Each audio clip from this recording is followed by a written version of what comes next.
Rural પોલીસની ટીમે sugar factory overbridge પાસેથી એક બ્રેઝા કારમાં સીટના પાછળના ભાગે તેમજ બ્રેક લાઇટમાં ચોરખાના બનાવી લઈ જવાતો 328 નંગ વિદેશી દારૂ સાથે 3ને ઝડપી એકને વોન્ટેડ જાહેર કર્યો।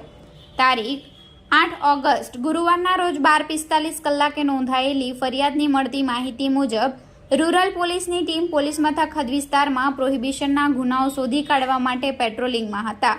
જે દરમિયાન ખાનગી રાહે બાતમી મળી હતી કે એક બ્રેઝા કાર નંબર GJ15CN5843 માં દારૂ ભરી 3 જેટલા લોકો સુરત તરફ જવાના છે। જે બાતમીના આધારે રૂરલ પોલીસની ટીમે sugar factory overbridge national highway number 48ના ઉતરતા છેડે બાતમીવાળી કારની વોચ ગોઠવી હતી। જે દરમિયાન બ્રેઝા કાર આવતા પોલીસની ટીમે કાર ચાલકને ઊભી રાખવા માટે ઇશારો કર્યો હતો।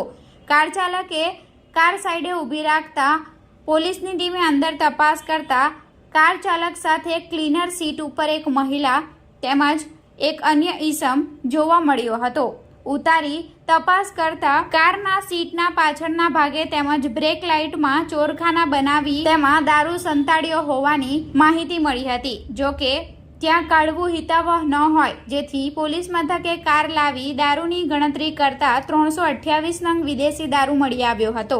રૂરલ પોલીસની ટીમે કારની કિંમત 4 લાખ, દારૂની કિંમત 42,200, 2 મોબાઈલ ફોન જેની કિંમત 25,000 મળી કુલ 4,67,200નો મુદ્દામાલ કબજે લઈ 3ને ઝડપી એકને વોન્ટેડ જાહેર કરી રૂરલ પોલીસ મથકે પ્રોહિબિશન અંગે ફરિયાદ દાખલ કરી હતી।